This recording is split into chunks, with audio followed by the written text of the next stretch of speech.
Bismillahirrahmanirrahim. Assalamualaikum warahmatullahi wabarakatuh. Selamat datang di channel YouTube saya, Gina Rahmani Sunarto. Kali ini kita akan mempelajari salah satu metode pembelajaran di dalam Al-Quran.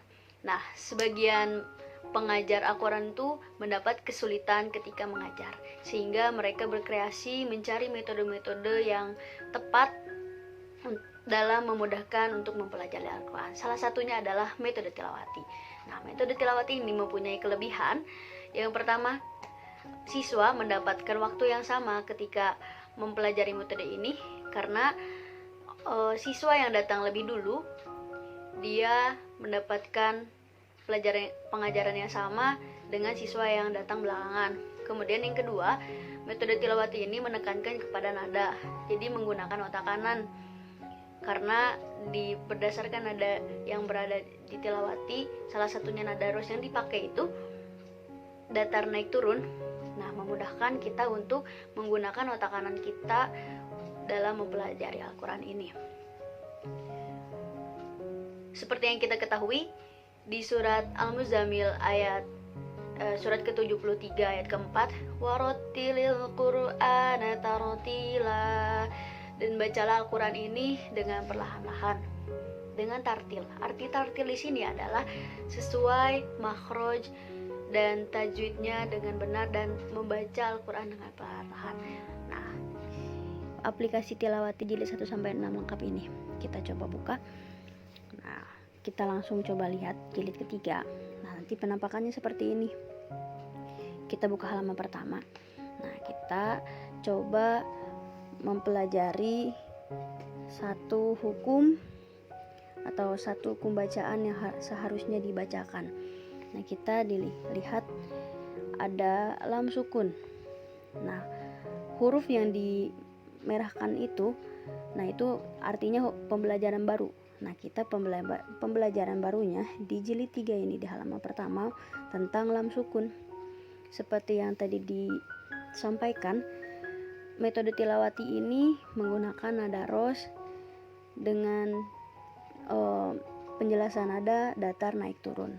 Sama nanti juga pembacaannya juga lam sukunnya tuh datar naik turun. Penjelasan sedikit mengenai lam sukun. Lam sukun itu dibaca ketika di tengah kalimat itu tidak boleh ditahan atau tidak boleh dipantulkan. Karena kan yang dipantulkan tuh hanya 5 huruf ya, baju di toko.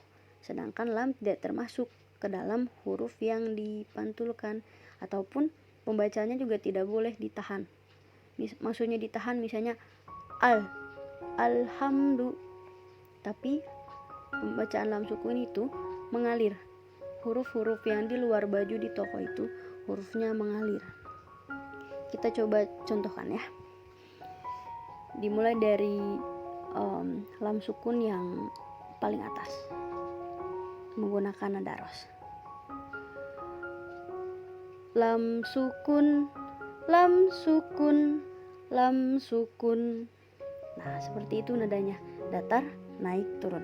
Kemudian kita coba di baris pertama. Hamalna faqulna rosalna. Kita coba dari baris kedua sampai baris terakhir. Diingat, tidak boleh dipantulkan dan tidak boleh ditahan. Maksud ditahan tuh bukan hamalna. Nah, itu seperti seakan-akan ditahan. Jadi terdengarnya harus mengalir. Hamalna faqulna rosalna. Oke, kita mulai lagi dari bacaan basmalah, kemudian lam sukun, dan kita baca dari baris pertama sampai baris terakhir. Bismillahirrahmanirrahim. Lam sukun, lam sukun, lam sukun. Hamalna faqulna rosalna. Ja'alna dhalalna qatalna. Lil alamina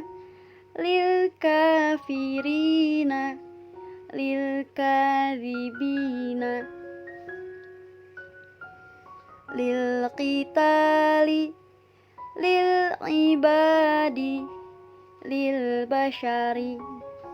Nah, seperti itu. Bacanya tetap mengalir. Kita coba lanjutkan lagi di baris kelima sampai selesai.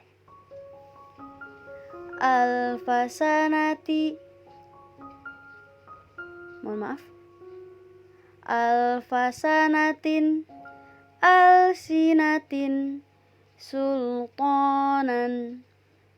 Nah, karena kita belum belajar waqaf di akhir, kita baca tetap kalimat sultanan itu sultanan, bukan sultana. Nah, kita belum belajar waqaf di sini di jilid 3 ini. Kita ulangi lagi dari baris ke-5 dari kolom pertama.